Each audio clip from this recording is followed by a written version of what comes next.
আমি কোরআন গবেষণা করে আরবিক ভাষার পরে যে গবেষণা করে দেখলাম সিরাতাল মুস্তাকিম, সিরাত মানে পথ, মুস্তাকিম মানে প্রতিষ্ঠিত।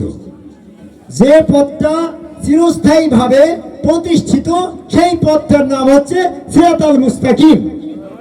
তো আল্লাহ রাব্বুল আলামিন পৃথিবীতে তার প্রতিনিধিকে প্রতিষ্ঠিত করার সাথে আদমকে তার নিজ রূপের নিজ হাতে তৈরি করে সেখানে নিজের রূপ উদ্গার করে সিরাতুল মুস্তাকিমকে প্রতিষ্ঠিত করার জন্য সেজদা নামের একটা আনুগত্য প্রতিষ্ঠিত করলেন। সেটাই হচ্ছে সিরাতুল মুস্তাকিম।